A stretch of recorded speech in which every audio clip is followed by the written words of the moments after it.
Over the course of his candidacy and presidency, Donald Trump has frequently assaulted the media, calling a wide variety of stories fake news. But the Mueller report concludes that many stories the president called fake were true. And the report also shows the lengths to which the White House has gone to mislead the public. You are fake news. The press in general and the New York Times in particular has taken a beating from the president. The New York Times is very dishonest, but it'll be out of business soon. And while it's true the Mueller report found no prosecutable evidence of collusion with Russia, really the best day since he got elected. The report paints a damning portrait of the Trump administration's ethics and relationship to the truth. We'll also dig into what the Mueller document reveals about stories that we and others reported on that the White House at the time called fake news. Starting with the fact that the president, as the New York Times reported, tried to get former White House counsel Don McGahn to fire Robert Mueller. Fake news, folks. Fake news. What's your message today? Typical New York Times fake stories. It was true. The Times also reported that Trump asked then FBI Director James Comey to squelch the investigation into National Security Advisor Michael Flynn. It's fake, phony, fake. It was true.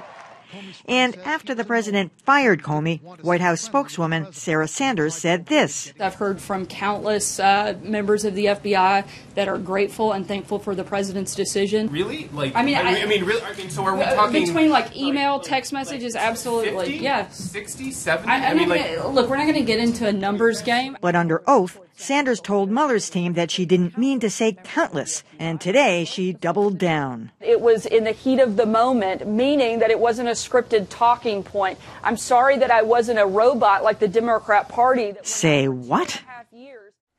What is she talking about? I couldn't have made that up, and then she went on and on about it. Anyway, I was actually fascinated that the Mueller report even brought up some of these things that had been reported along the way. It was almost as if he was doing the bidding for the New York Times and, basically saying that they were true. But I was surprised by the fact that they dug into that. I didn't think it would come up. And I think that the press in general has been pretty fair. I mean, there's all this stuff about how we should be apologizing, and where? What's been so wrong?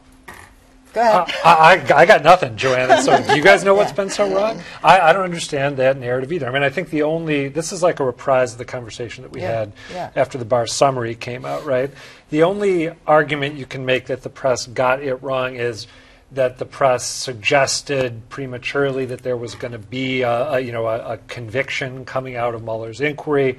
I remember back then talking about that Jonathan Chait, I believe, piece in New York Magazine that talked about Trump being, what if he was being run as a secret Russian asset, this sort of speculative piece that a lot of people thought was too overheated.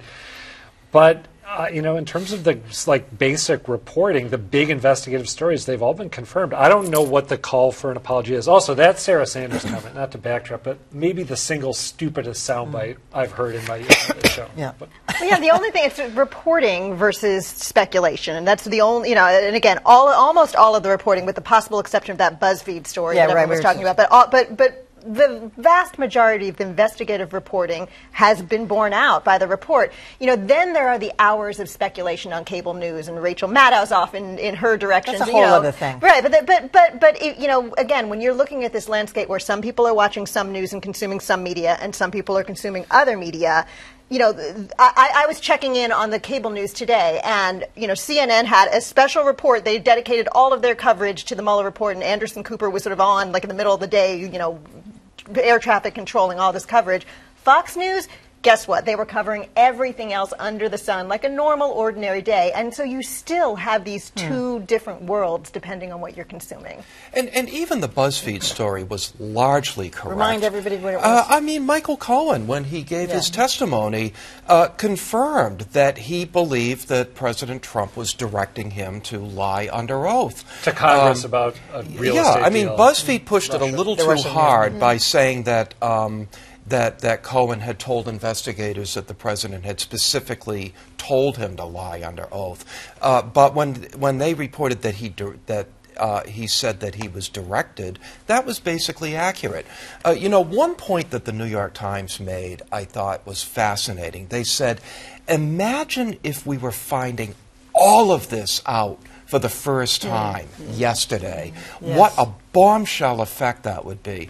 But because the reporting has been so comprehensive and so good, we didn't Was really it learn leaking? a lot that was new. Yeah. I do wonder about the leaking aspect of it. Yeah, well, I want to get back to Sarah Huckabee Sanders and the heat of the Please. moment. No, because this is under oath. Yeah. You know, she said she corrected herself and told the truth. Then afterwards, she said this was in the heat of the moment. She said the same thing over 3 days. It was So scripted. how hot was the moment for 3 days? Gayle King tried to ask her this morning, you were reading something, and she never responded to it. So clearly she was directed by someone or something or her own She's claiming crazy. 60, 70 FBI agents contacted her. It didn't happen. Of course, well, she said it didn't under oath. No, and she then said countless was the yes, wrong word. right, right. But 60 is countless. Yes, so it's just, I mean, it's to me, you know, she's supposed to be someone who's speaking for the government, for the people. You know, she's just, I don't even know what to say. That was the thing that She should be gone. I thought that came out of the part was really not just so much about the lying, but the obfuscation and the intentional, you know, going off like she did on the Democrats. It was hard to follow her train of thought there about Hillary, but that's what they do. To just obfuscate whatever the issue is and move on. There was no train of thought. The report showed that there were, you know, two types of people in the White House. There were types of people who were not going, who were either sort of yes, sure, but then not do what the president said, or really refuse to do what the president said. And then there are people who will go along and follow his lead, and she's one of those. And that's a scary group. Yeah. As is Kellyanne Conway. Yeah.